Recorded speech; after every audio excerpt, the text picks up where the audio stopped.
کسی درخت کی شاخیں کمان کی طرح لگا کر اس پر چادر ڈال دینی چاہیے تاکہ پردہ رہے، کیونکہ عورتوں کا جسم مرد کے مقابلے میں مختلف ہوتا ہے۔ تو ہمارے ماشاءاللہ جو ڈولے بن گئے ہیں، ان ڈولوں میں کس کو بھی ضرورت نہیں ہے، کیونکہ ڈولے جو ہے نا ایک دونوں چاروں سے اونچے رہتے اور اس میں کوئی جسم نمایاں نہیں ہوتا۔ یہ اس صورت کا تھا جب پہلے لکڑیوں پہ ایک ناٹوں کے اوپر رکھ کے جنازے کو لے جایا کرتے تھے، تو اس وقت کی بات کی لکڑیوں پہ۔ اب تو جو ہمارا ڈولہ بن رہا ہے وہ ڈولہ خود اتنا محفوظ اور محصور ہے کہ اس سے کوئی چیز نمایاں ہونا یا ظاہر ہونا ممکن ہی نہیں ہے۔ پھر بتایا گیا کہ جنازے کے ساتھ آگ کی قسم سے کوئی چیز لے چلنا مکروہ ہے، اور مثلا انگیٹھی وغیرہ جیسے اودان وغیرہ بعض لوگ کرتے ہیں، بزرگ ہمارے ان کے اودان بڑا لے کے دھواں ڈالتے ہوئے لگے تھے، اکثر بعض گاؤں میں دیکھنے میں آیا۔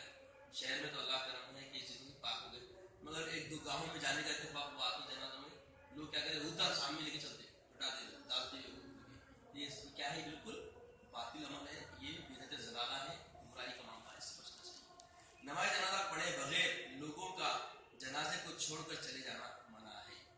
اب لوگ آتے نماز کو، جنازہ سامنے آ گیا، کاموں کی اہمیت دکھتے فرض کفایہ پڑھ کے چلے جاتے۔ بھائی آپ آئے نماز کے لیے، جنازہ آئے تو پڑھ لے کے چلے جاتے، اور اسی لیے ایک نظم شریعت کا حکم ہے۔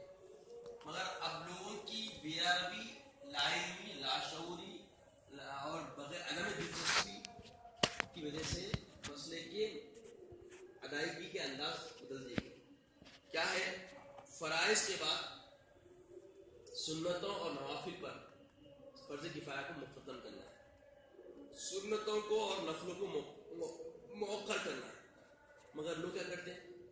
اگر جمعہ کی نماز ہے تو سنت موقعہ ہے، 4 سنتیں پڑھنا ہے، 14 رکعت پڑھنا ہے، پورے 4 سنت پہلے پڑھ چکے ہیں، 2 فرض پڑھ چکے ہیں، پھر ہم کو بھی باقی رکعتیں پڑھنا ہے، 2 4 6 8 12۔ اس میں کیا کرتے لوگ؟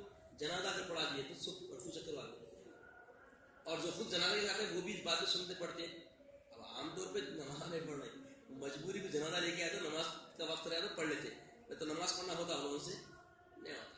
تو علماء اس لیے بولے کہ پہلے سب پڑھ لے کے سنت پڑھ لے کے جنازہ پڑھاؤ، تاکہ سب کی نمازیں مجبوراً صحیح، توہم و کرہن صحیح پڑھ لے سکنا بول کے۔ یہ ہے نماز جنازہ پڑھے بغیر لوگوں کا جنازہ چھوڑ کے چلے جانا منع ہے۔ اگر کسی مسلمان کا کوئی عزیز ماں باپ بھائی بہن وغیرہ حالت کفر میں مر جائے تو ان کی تجہیز و تکفین مسلمانوں جیسی نہیں کرنی چاہیے، بلکہ اس کو کسی نجس کپڑے کی طرح دھو کر ایک کپڑے میں لپٹا جائے اور گڑھا کھود کر اس میں ڈال دیا جائے۔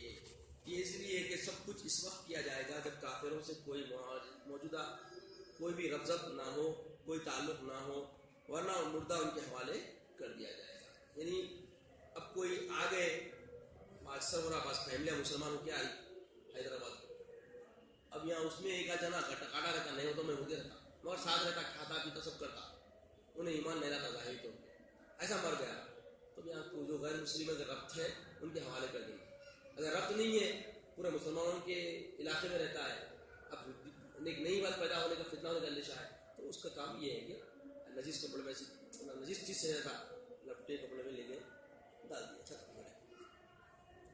اگر کوئی مسلمان مرتد ہو گیا ہو نعوذ باللہ، تو اس کو بے دھوئے اور بے کپڑا لپٹے گلے میں ڈال دیں۔ مرتد بولے تو